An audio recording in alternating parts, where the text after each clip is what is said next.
शांताकारं भुजंगशयनं पद्मनाभं सुरेशं विश्वाधारं गगन सदृशं मेघवर्णं शुभांगं लक्ष्मीकांतं कमलनयनं योगिभिर्ध्यानगम्यं वंदे विष्णु भवभयहरं सर्वलोकैकनाथं। मंगलम भगवान विष्णु मंगलम गरुड़ध्वज मंगलम पुंडरीकाक्ष मंगलाय तनोहरि। ओम नमो भगवते वासुदेवाय। श्री सत्यनारायण भगवान की कथा सुनने मात्र से सभी कष्टों का नाश हो जाता है और घर में सुख समृद्धि बनी रहती है। संसार में एकमात्र भगवान नारायण ही सत्य हैं, बाकी सब माया है। सत्य में ही सारा जगत समाया हुआ है। सत्य को नारायण के रूप में पूजना ही श्री सत्यनारायण भगवान की पूजा है। तो प्रेम से बोलिए श्री सत्यनारायण भगवान की जय। श्री सत्यनारायण व्रत कथा पहला अध्याय। प्राचीन समय की बात है। नैमिषारण्य तीर्थ में शौनक आदि 88,000 ऋषियों ने श्री सूत जी से पूछा, हे प्रभु, इस कलयुग में वेद विद्या रहित मनुष्यों को प्रभु भक्ति किस प्रकार मिलेगी तथा उनका उद्धार कैसे होगा। हे मुनिश्रेष्ठ, कोई ऐसा तप कहिए जिसमें थोड़े समय में पुण्य प्राप्त हो तथा मनवांछित फल भी मिले। वह कथा सुनने की हमारी प्रबल इच्छा है। सर्वशास्त्र ज्ञाता श्री सूत जी बोले, हे वैष्णव में पूज्य, आप सब ने प्राणियों के हित की बात पूछी है। अब मैं उस श्रेष्ठ व्रत को आप लोगों से कहूंगा जिस व्रत को नारद जी ने श्री लक्ष्मी नारायण भगवान से पूछा था और श्री लक्ष्मीपति ने मुनि श्रेष्ठ नारद जी से कहा था। यह कथा ध्यान से सुनिए। एक समय की बात है। योगी राज नारद जी दूसरों के हित की इच्छा से अनेक लोकों में घूमते हुए मृत्यु लोक में आ पहुंचे। वहां बहुत से योनियों में जन्मे हुए मनुष्यों को अपने कर्मों के द्वारा अनेक दुखों से पीड़ित देखकर किस यत्न को करने से निश्चय ही इनके दुखों का अंत हो सकेगा, ऐसा मन में सोचकर इंद्रलोक को गए। वहां श्वेत वर्ण और 4 भुजाओं वाले देवों के इस नारायण को देखकर स्तुति करने लगे। हे भगवान, आप अत्यंत शक्ति से संपन्न हैं। मन तथा वाणी भी आपको नहीं पा सकती। आपका आदि मध्य अंत नहीं है।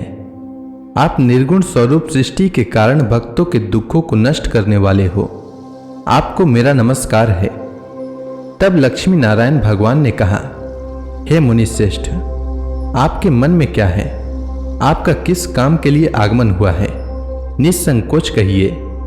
तब नारद मुनि बोले, मृत्यु लोक में सब मनुष्य जो अनेक योनियों में पैदा हुए हैं, अपने अपने कर्मों के द्वारा अनेक दुखों से दुखी हो रहे हैं। हे नाथ, मुझ पर दया रखते हैं तो बताइए कि उन मनुष्यों के सब दुख थोड़े से प्रयत्न से कैसे दूर हो सकते हैं। श्री भगवान जी बोले, हे नारद, मनुष्यों की भलाई के लिए तुमने बहुत ही अच्छी बात पूछी है। जिस काम के करने से मनुष्य मोह से हट जाता है वह मैं कहता हूं, सुनो। बहुत पुण्य देने वाला, स्वर्ग तथा मृत्यु लोक दोनों में दुर्लभ यह उत्तम व्रत अच्छी तरह विधान पूर्वक संपन्न करके मनुष्य मोह से छूट जाता है। आज मैं यह उत्तम व्रत प्रेमवश होकर तुमसे कहता हूं। श्री सत्यनारायण भगवान का यह कथा अच्छी तरह विधान पूर्वक संपन्न करके मनुष्य तुरंत ही यहां सुख भोग कर मरने पर मोक्ष को प्राप्त होता है। श्री भगवान के वचन सुनकर नारद मुनि बोले कि उस व्रत का फल क्या है, क्या विधान है, किसने यह व्रत किया है और किस दिन यह व्रत करना चाहिए। हे भगवान, मुझसे विस्तार पूर्वक कहिए। तब भगवान बोले, दुख शोक आदि को दूर करने वाला यह व्रत सब स्थानों पर विजयी करने वाला है। भक्ति और श्रद्धा के साथ किसी भी दिन मनुष्य श्री सत्यनारायण की शाम के समय ब्राह्मणों और बंधुओं के साथ धर्मपरायण होकर पूजा करे। भक्ति भाव से नैवेद्य केले का फल, घी, दूध और गेहूं का चूर्ण सवाया लेवे।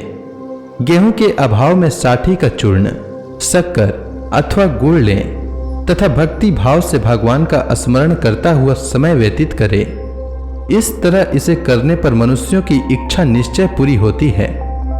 विशेषकर कली काल में मृत्यु लोक पर यही मोक्ष का सरल उपाय है। प्रथम अध्याय संपूर्ण। श्री सत्यनारायण व्रत कथा दूसरा अध्याय। सूत जी बोले, हे ऋषियों, जिसने पहले समय में इस व्रत को किया है उसका इतिहास कहता हूं, ध्यान से सुनो। सुंदर काशीपुरी नगरी में एक अत्यंत निर्धन ब्राह्मण रहता था। वह भूख और प्यास से बेचैन हुआ पृथ्वी पर घूमता था।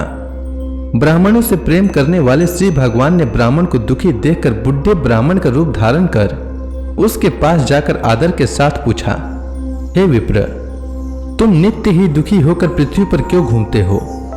हे श्रेष्ठ ब्राह्मण, यह सब मुझसे कहो, मैं सुनना चाहता हूं। ब्राह्मण बोला, मैं निर्धन ब्राह्मण हूं, भिक्षा के लिए पृथ्वी पर फिरता हूं।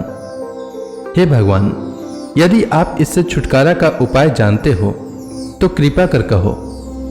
वृद्ध ब्राह्मण बोला कि श्री सत्यनारायण भगवान मनवांछित फल देने वाले हैं, इसलिए हे ब्राह्मण, तुम उनका पूजन करो, जिसके करने से मनुष्य सब दुखों से मुक्त हो जाता है।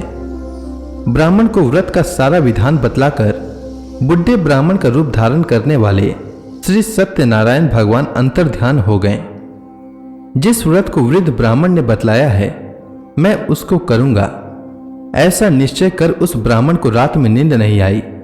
वह सवेरे उठकर श्री सत्यनारायण भगवान के व्रत का निश्चय कर भिक्षा के लिए चल दिया। उस दिन उसको भिक्षा में बहुत धन मिला, जिससे बंधु बांधवों के साथ उसने श्री सत्यनारायण भगवान का व्रत किया। इसके करने से विप्र सब दुखों से छुटकर अनेक प्रकार के संपत्तियों से युक्त हुआ। उस समय से वह विप्र हर माह व्रत करने लगा। इस तरह सत्यनारायण भगवान के व्रत को जो करेगा वह सब पापों से छूट जाता है। क्या कहूं? ऋषि बोले, हे मुनीश्वर, संसार में इस विप्र से सुनकर किस किस ने इस व्रत को किया हम सब सुनना चाहते हैं। इसके लिए हमारे मन में श्रद्धा है। सूत जी बोले, हे मुनियों, जिस जिसने इस व्रत को किया वह सब सुनो। एक समय एक वृद्ध ब्राह्मण धन और ऐश्वर्य के अनुसार बंधु बांधवों के साथ व्रत करने को तैयार हुआ। उसी समय एक लकड़ी बेचने वाला बुढ़ा आदमी आया और बाहर लकड़ियों को रखकर विप्र के मकान में गया। प्यास से दुखी होकर लकड़हारा उनको व्रत करते देखकर विप्र को नमस्कार कर कहने लगा कि आप यह किसका पूजन कर रहे हैं और इस व्रत को करने से क्या फल मिलता है, कृपा करके मुझसे कहिए। ब्राह्मण ने कहा, सब मनोकामनाओं को पूर्ण करने वाले यह श्री सत्यनारायण भगवान का व्रत है। इनकी ही कृपा से मेरे यहाँ धन धान्य आदि की वृद्धि हुई है। विप्र से इस बारे में जानकर लकड़हारा बहुत प्रसन्न हुआ। भगवान का चना अमृत ले और भोजन करने के बाद अपने घर को गया। लकड़हारे ने अपने मन में इस प्रकार का संकल्प किया कि आज ग्राम से लकड़ी बेचने से जो धन मिलेगा उसी से श्री सत्यनारायण भगवान का उत्तम व्रत करूंगा। यह मन में विचार कर वह बुढ़ा आदमी लकड़ियां अपने सिर पर रखकर जिस नगर में धनवान लोग रहते थे वह ऐसे सुंदर नगर में गया। उस रोज वहां पर उसे उन लकड़ियों का दाम पहले दिनों से चौगुना मिला और प्रसन्न होकर पके केले की फली, शक्कर, घी, दुग्ध, दही और गेहूं का चूर्ण इत्यादि श्री सत्यनारायण भगवान के व्रत की कुल सामग्रियों को लेकर अपने घर गया। फिर उसने अपने भाइयों को बुलाकर विधि के साथ भगवान जी का पूजन और व्रत किया। उस व्रत के प्रभाव से वह बुढ़ा लकड़हारा धन पुत्र आदि से युक्त हुआ और संसार के समस्त सुख भोग कर बैकुंठ को चला गया। दूसरा अध्याय संपूर्ण। श्री सत्यनारायण व्रत कथा तीसरा अध्याय। श्री सूत जी बोले, हे ऋषि मुनियों, अब मैं आपको आगे की कथा सुनाता हूँ। प्राचीन समय में कनकपुर में उल्का मुख नामक एक बुद्धिमान तथा सत्यवादी राजा राज्य करता था। वह प्रतिदिन मंदिर में जाकर श्री सत्यनारायण भगवान की पूजा करता था और निर्धनों को खूब अन्न, वस्त्र और धन दान करता था। उसकी पत्नी सुभद्रा बहुत सुशील थी। वे दोनों हर महीने श्री सत्यनारायण भगवान का व्रत करते थे। श्री सत्यनारायण की अनुकंपा से उनके महल में धन संपत्ति के भंडार भरे थे। उनकी सारी प्रजा बहुत आनंद से जीवन यापन कर रही थी। एक बार राजा और रानी बहुत से लोगों के साथ जब भद्रशिला नदी के किनारे श्री सत्यनारायण भगवान की पूजा कर रहे थे तो नदी के किनारे एक बड़ी नौका आकर ठहरी। उस नाव में एक धनी व्यापारी यात्रा कर रहा था। वह बहुत सा धन कमाकर अपने नगर को लौट रहा था। उसका सारा धन उस नाव में रखा हुआ था। नाव से उतरकर व्यापारी राजा के पास पहुंचा। राजा को पूजा करते देख उसने कहा, हे राजन, आप इन सब लोगों के साथ मिलकर किसकी पूजा कर रहे हैं? इस पूजा के करने से मनुष्य को क्या लाभ होता है?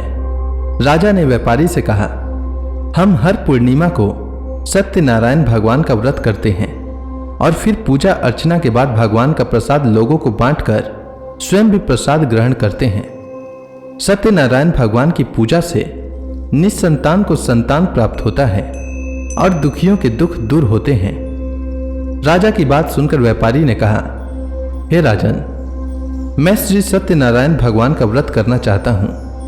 कृपया मुझे इस व्रत को करने की विधि बताएं। राजा ने व्यापारी को सत्यनारायण व्रत की पूरी विधि बताई। राजा ने व्रत कथा सुनने के बाद व्यापारी को भी प्रसाद दिया।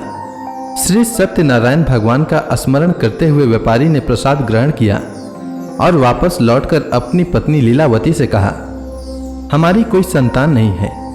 कनकपुर के राजा उल्कामुख ने मुझे बताया है कि श्री सत्यनारायण भगवान का व्रत करने और उनकी कथा सुनने से सभी मनोकामनाएं पूर्ण होती है। यदि सत्यनारायण भगवान की अनुकंपा से हमारे कोई संतान हुई तो मैं श्री सत्यनारायण भगवान का व्रत अवश्य करूंगा। व्यापारी के ऐसा निश्चय करने के कुछ समय बाद लीलावती गर्भवती हो गई। 10वें महीने में उसने एक सुंदर कन्या को जन्म दिया। व्यापारी ने पुत्री जन्म पर बहुत खुशियां मनाई, लेकिन सत्यनारायण भगवान का व्रत नहीं किया। जब उसकी पत्नी लीलावती ने अपने पति से श्री सत्यनारायण भगवान का व्रत करने के लिए कहा तो वह बोला, अभी क्या जल्दी है, मैं इधर व्यापार में बहुत व्यस्त हूं, मुझे अभी फुर्सत नहीं है। जब अपनी बेटी बड़ी हो जाएगी और इसका विवाह करूंगा तो मैं अवश्य श्री सत्यनारायण भगवान का व्रत करूंगा। अपने पति के वचन सुनकर लीलावती चुप रह गई। व्यापारी की कन्या कलावती शुक्ल पक्ष की चंद्रमा की तरह तेजी से बड़ी होने लगी। पलक झपकते ही 16 वर्ष बीत गए। एक दिन व्यापार में बहुत सा धन कमाकर घर लौटे व्यापारी ने अपनी बेटी को सहेलियों के साथ उपवन में देखा तो उसे उसके विवाह की चिंता होने लगी। व्यापारी ने कलावती के लिए सुयोग्य वर ढूंढने के लिए अपने सेवकों को दूर दूर के नगरों में भेजा। व्यापारी के सेवक कंचनपुर नगर में पहुंचे। उस नगर में उन्होंने एक वणिक पुत्र को देखा। वणिक का बेटा अत्यंत सुंदर और गुणवान था। सेवकों ने वापस लौटकर व्यापारी को उस वणिक के बेटे के बारे में बताया। व्यापारी उस सुंदर लड़के को देखकर बहुत प्रसन्न हुआ और कलावती का विवाह बहुत धूमधाम से उसके साथ कर दिया। दहेज में उस वणिक पुत्र को बहुत सा धन दिया। कलावती का विवाह भी हो गया, लेकिन व्यापारी ने श्री सत्यनारायण भगवान का व्रत नहीं किया। लीलावती ने अपने पति से कहा, हे नाथ, आपने कलावती के विवाह पर श्री सत्यनारायण भगवान का व्रत करने का निश्चय किया था, अब तो आपको व्रत कर ही लेना चाहिए। पत्नी की बात सुनकर व्यापारी ने कहा, अभी तो मैं अपने दामाद के साथ व्यापार पर जा रहा हूं। व्यापार से लौटने पर श्री सत्यनारायण भगवान का व्रत पूजा अवश्य करूंगा। यह कहकर व्यापारी ने कई नावों में सामान भरा और अपने दामाद तथा सेवकों के साथ व्यापार के लिए निकल पड़ा। उस व्यापारी द्वारा बार बार व्रत का निश्चय करने और फिर व्रत न करने से सत्यनारायण भगवान क्रोधित हो गए और व्यापारी को दंड देने का निश्चय किया। व्यापारी अपने दामाद के साथ रत्नसारपुर में पहुंचकर व्यापार करने लगा। एक दिन कुछ चोर महल से चोरी करके भाग रहे थे। सैनिक उनका पीछा कर रहे थे। भागते हुए चोरों ने सैनिकों से बचने के लिए चोरी का धन अवसर पाकर व्यापारी की नाव में छुपा दिया। खाली हाथ चोर आराम से भाग गए। चोरों का पीछा करते हुए सैनिक व्यापारी के पास पहुंचे।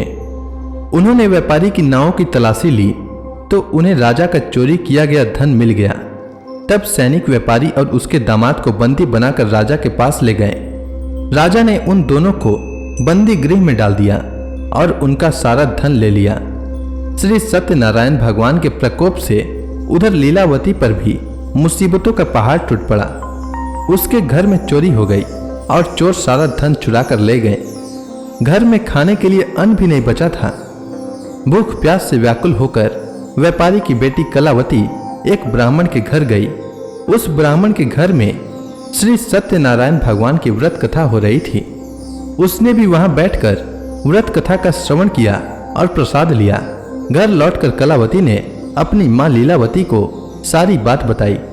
कलावती से श्री सत्यनारायण भगवान की व्रत कथा की बात सुनकर लीलावती ने भी व्रत करने का निश्चय किया।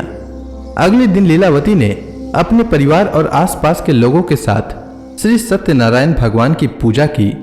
पूजा के बाद सबको प्रसाद बांटकर स्वयं भी प्रसाद ग्रहण किया। लीलावती ने अपने पति और दामाद के घर लौट आने की मनोकामना से श्री सत्यनारायण भगवान का व्रत किया था। लीलावती के विधि पूर्वक व्रत करने और प्रसाद ग्रहण करने से श्री सत्यनारायण भगवान ने प्रसन्न होकर उसकी मनोकामना पूरी की। उन्होंने राजा चंद्रकेतु को स्वप्न में दर्शन देकर कहा, हे राजन, व्यापारी और उसका दामाद बिल्कुल निर्दोष है। सुबह उठते ही दोनों को मुक्त कर दो। उन दोनों का सारा धन भी वापस लौटा दो। यदि तुमने ऐसा नहीं किया तो मैं तुम्हारा सारा वैभव नष्ट कर दूंगा। इतना कहकर श्री सत्यनारायण भगवान अंतर ध्यान हो गए। प्रातः होते ही राजा चंद्रकेतु ने अपने मंत्रियों और राज ज्योतिषियों को रात के स्वप्न की बात बताई तो सबने व्यापारी और उसके दामाद को छोड़ देने के लिए कहा। राजा चंद्रकेतु ने तुरंत उस व्यापारी और उसके दामाद को छोड़ दिया। उनका सारा धन भी वापस कर दिया। इस प्रकार श्री सत्यनारायण भगवान की अनुकंपा से व्यापारी और उसका दामाद दोनों खुशी खुशी अपने नगर की ओर चल दिए। तृतीय अध्याय समाप्त। श्री सत्यनारायण व्रत कथा चतुर्थ अध्याय। श्री सूत जी बोले, उस व्यापारी ने अपने दामाद के साथ शुभ मुहूर्त में नाव द्वारा रत्नसारपुर से प्रस्थान किया।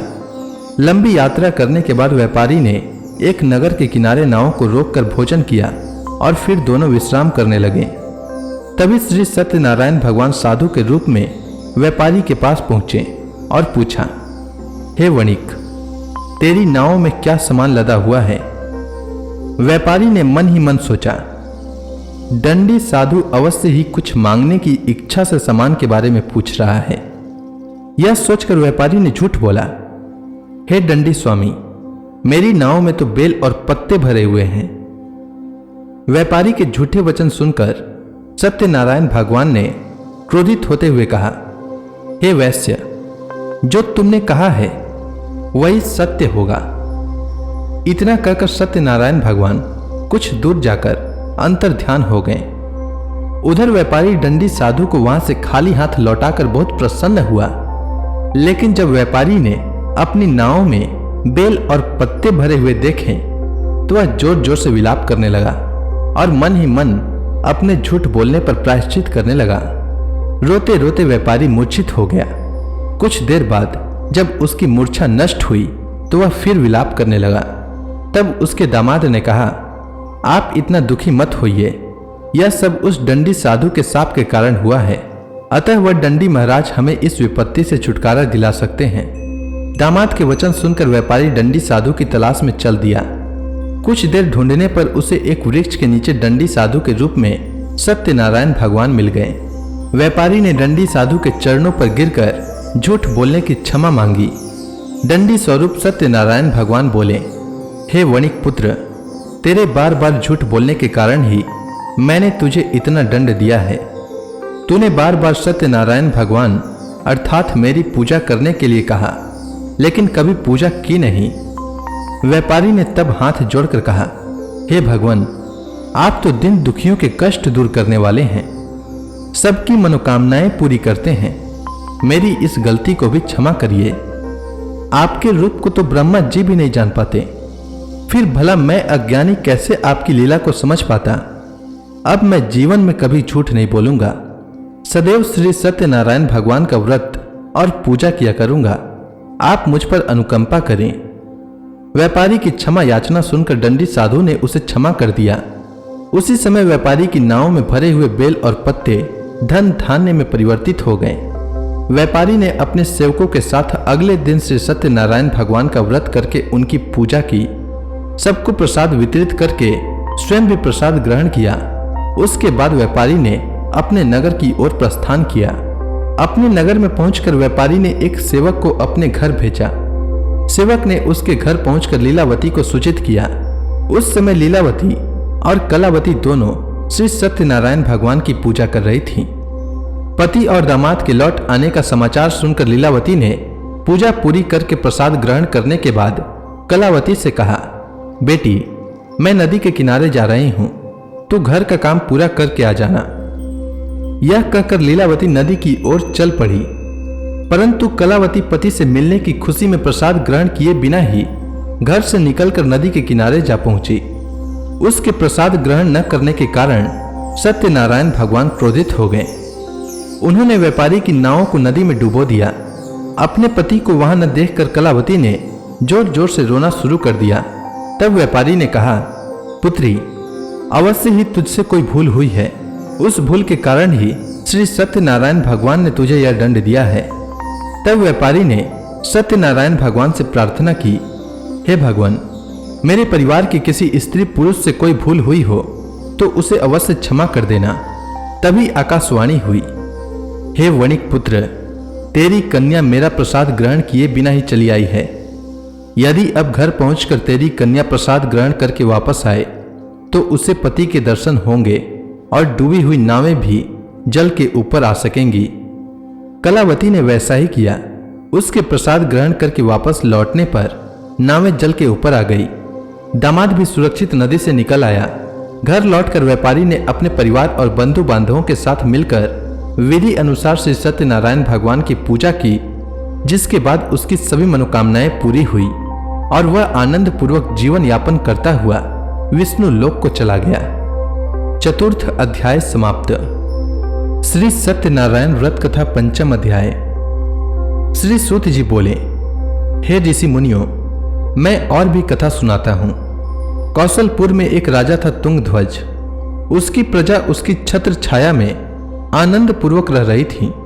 राजा तुंगध्वज अपनी प्रजा के सुख दुख का बड़ा ध्यान रखता था, लेकिन एक बार उसने भी सत्यनारायण भगवान का प्रसाद ग्रहण नहीं किया।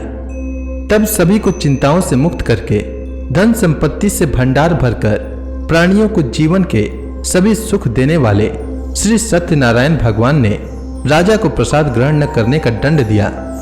एक दिन राजा तुंगध्वज जंगल में हिंसक पशुओं का शिकार करने निकला था। तेजी से घोड़ा दौड़कर शिकार का पीछा करते हुए वह अपने सैनिकों से अलग हो गया और देर तक हिंसक जानवरों का शिकार किया। अतः कुछ देर विश्राम करने की इच्छा से वह एक बड़े वृक्ष के नीचे जाकर बैठ गया। समीप ही कुछ चरवाहे श्री सत्यनारायण भगवान की पूजा कर रहे थे। राजा ने उनके पास से गुजरते हुए सत्यनारायण भगवान को नमस्कार नहीं किया। चरवाहों ने राजा को पूजा के बाद प्रसाद दिया तो राजा ने उन्हें छोटे लोग समझकर प्रसाद ग्रहण नहीं किया और घोड़े पर सवार हो अपने नगर की ओर चल दिया। राजा जब नगर में पहुंचा तो देखा कि उसका सारा वैभव तथा धन संपत्ति आदि सब कुछ नष्ट हो गया है। श्री सत्यनारायण भगवान के प्रकोप से राजा निर्धन हो गया। तब राज्य ज्योतिषी ने राजा से कहा, महाराज, आपसे अवश्य ही कोई भूल हुई है। अगर आप उस भूल का प्रायश्चित कर लें तो सब कुछ पहले जैसा हो जाएगा। राजा को तुरंत अपनी भूल का स्मरण हो आया। अतः मंदिर में जाकर राजा ने श्री सत्यनारायण भगवान से क्षमा मांगी और उनकी पूजा की। पूजा के बाद प्रसाद ग्रहण करने से श्री सत्यनारायण भगवान की अनुकंपा से चमत्कार हुआ। राजा का खोया वैभव पुनः लौट आया। श्री सत्यनारायण भगवान की अनुकंपा से जीवन के सभी सुखों का भोग करते हुए अंत में राजा तुंगध्वज वैकुंठ धाम को गया और मोक्ष को प्राप्त किया। श्री सत्यनारायण भगवान के व्रत पूजा को जो भी मनुष्य करता है उसके सभी दुख चिंताएं नष्ट हो जाती है। उसके घर में धन धान्य के भंडार भरे रहते हैं। निसंतानों को संतान की प्राप्ति होती है और सभी मनोकामनाओं को प्राप्त कर मनुष्य अंत में मोक्ष को प्राप्त कर सीधे वैकुंठ धाम को जाता है। श्री सूत जी ने कुछ पल रुक कर कहा, हे श्रेष्ठ मुनियों, श्री सत्यनारायण भगवान के व्रत को पूर्व जन्म में जिन लोगों ने किया उन्हें दूसरे जन्म में भी सभी तरह के सुख प्राप्त हुए। वृद्ध सतानंद ब्राह्मण ने पूर्व जन्म में सत्यनारायण का विधिवत व्रत किया तो दूसरे जन्म में सुदामा के रूप में भगवान की पूजा करते हुए अंत में मोक्ष को प्राप्त कर वैकुंठ धाम को चला गया। उल्का मुख राजा अगले जन्म में राजा दशरथ के रूप में मोक्ष को प्राप्त करके वैकुंठ को गए। व्यापारी ने मोर ध्वज के रूप में जन्म लिया और अपने पुत्र को आरे से चिरकर भगवान की अनुकंपा से वैकुंठ को प्राप्त किया। राजा तुंग ध्वज अगले जन्म में मनु के रूप में जन्म लेकर भगवान का पूजा पाठ करते हुए लोकप्रिय होकर सत्कर्म करते हुए मोक्ष को प्राप्त कर वैकुंठ धाम को चले गए। हे ऋषि मुनियों, श्री सत्यनारायण भगवान का व्रत और पूजा मनुष्य को सभी चिंताओं से मुक्त करके धन संपत्ति के भंडार भरकर अंत में जन्म जन्मांतर के चक्रव्यूह से मुक्ति दिलाकर मोक्ष प्रदान करता है। तो इसी के साथ श्री सत्यनारायण भगवान की व्रत कथा पूर्ण होती है। तो प्रेम से बोलिए श्री सत्यनारायण भगवान की जय। अब आप सभी भक्तगण हाथ जोड़कर श्री सत्यनारायण भगवान का ध्यान करें, आरती होने वाली है। जय लक्ष्मी रमणा स्वामी, जय लक्ष्मी रमणा, सत्यनारायण स्वामी, सत्यनारायण स्वामी, जनपातक हरणा, जय लक्ष्मी रमणा। रत्न जड़ित सिंहासन अद्भुत छवि राजय, नारद करत निराजन घंटा ध्वनि बाजय, जय लक्ष्मी रमणा। प्रकट भय कलिकारन द्विज को दरस दियो, प्रभु द्विज को दरस दियो, बूढ़ो ब्राह्मण बनकर, बूढ़ो ब्राह्मण बनकर कंचन महल कियो, ओम जय लक्ष्मी रमणा। दुर्बल भील कठारो जिन पर कृपा करी, प्रभु जिन पर कृपा करी, चंद्रचूड़ इक राजा, चंद्रचूड़ इक राजा, जिनकी विपत हरी, जय लक्ष्मी रमणा। वैश्य मनोरथ पायो श्रद्धा तज दिन्ही, प्रभु श्रद्धा तज दिन्ही, सो फल भाग्यो प्रभु जी, सो फल भाग्यो प्रभु जी, फिर स्तुति किन्ही, जय लक्ष्मी रमणा। भाव भक्ति के कारण छिन छिन रूप धरयो, प्रभु छिन छिन रूप धरयो, श्रद्धा धारण किन्नी तिनको काज सरयो, जय लक्ष्मी रमणा। ग्वाल बाल संग राजा वन में भक्ति करी, प्रभु वन में भक्ति करी, मन वांछित फल दीना, मन वांछित फल दीना, दिन दयालु हरि, जय लक्ष्मी रमणा।